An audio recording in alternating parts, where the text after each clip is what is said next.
Nous avons examiné avec le modèle de von Thunen la localisation des produits agricoles.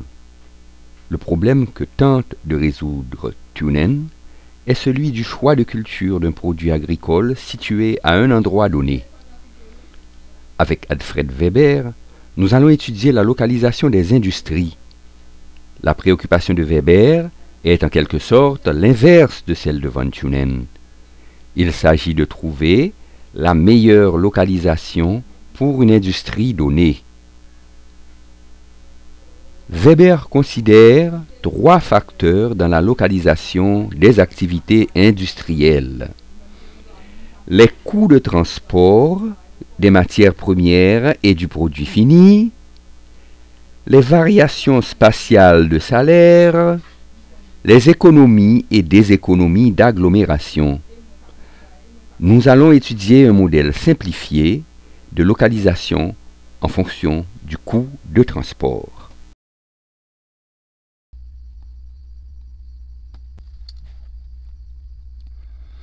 Considérons le cas le plus simple.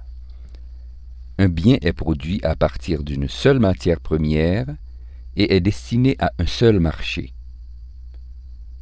La matière première est trouvée au point A et le marché se trouve au point B, à 100 km de A. Où se trouve la meilleure localisation pour l'industrie? Évidemment, ce sera sur le segment de droite qui relie A et B.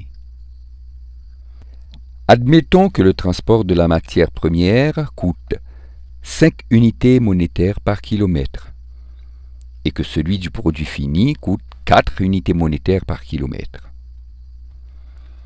Si l'industrie est placée en A, seul le produit fini sera transporté sur 100 km et cela coûtera 400 unités monétaires.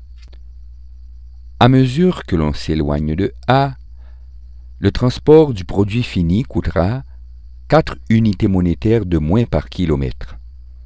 Arrivé en B, le produit fini n'est pas transporté. Mais dès que l'industrie s'éloigne de A, le transport de la matière première coûtera 5 unités monétaires de plus par kilomètre, si bien que si l'industrie est placée au marché, en B, le transport de la matière première coûtera 500 unités monétaires. Pour effectuer un choix, il faut totaliser les coûts de transport. En A, le coût total de transport est de 400 unités monétaires. À 10 km de A, le transport du produit fini coûtera 40 unités monétaires de moins, mais celui de la matière première, 50 de plus.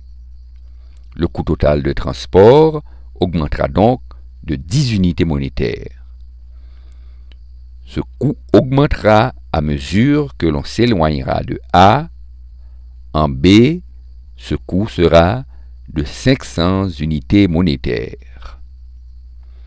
Donc, si le coût de transport de la matière première est élevé, l'industrie aura intérêt à placer son entreprise à la source de matière première. C'est le cas, par exemple, du fromage. Il est bien plus coûteux de transporter le lait frais que le fromage. Alors, la transformation du lait en fromage aura tendance à se faire non loin de la laiterie. Il en est de même pour le sucre de canne. Il est infiniment plus cher de transporter la canne que le sucre.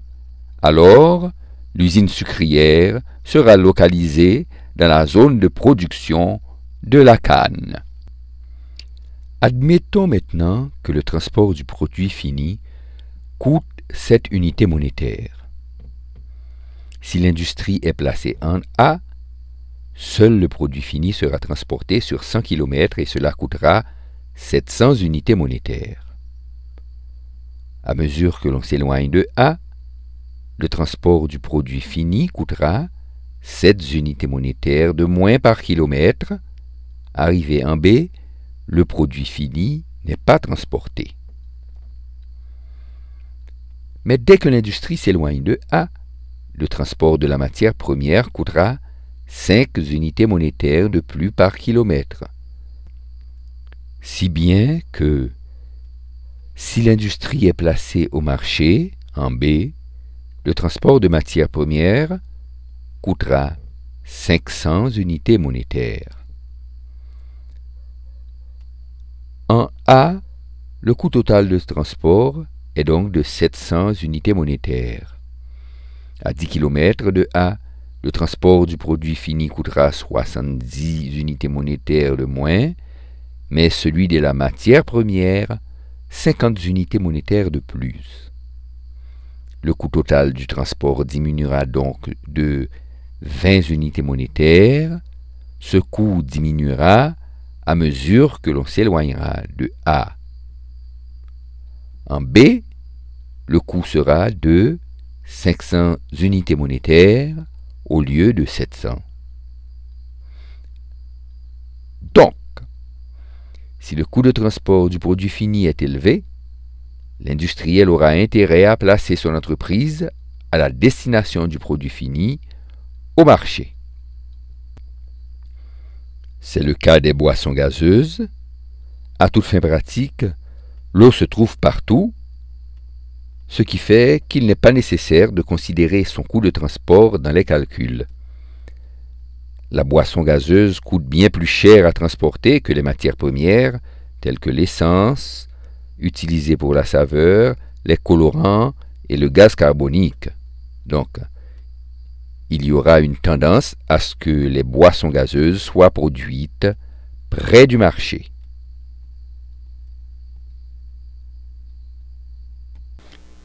Examinons enfin le cas où les coûts de transport de la matière première et du produit fini sont équivalents.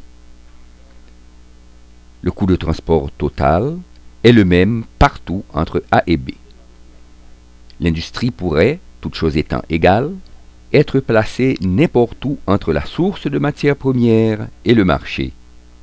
À ce propos, la localisation d'une imprimerie ne sera pas déterminée ni par l'origine du papier, ni par un marché unique. Cependant, les coûts de transbordement augmentent le prix de transport. Ce facteur encourage le positionnement de l'industrie, soit à la source de matière première, soit au marché. Le modèle que nous venons d'utiliser est trop simpliste pour la majorité des cas. Weber a étudié le cas où le produit fini nécessite l'utilisation de deux matières premières. Les deux sources de matières premières et le marché forment un triangle. Plus le coût de transport est élevé pour un produit, matière première ou produit fini, plus l'usine aura tendance à s'établir près de l'endroit concerné. La localisation optimale correspondrait au lieu où la résultante des trois forces proportionnelles au coût de transport et en direction des sommets concernés du triangle s'annule.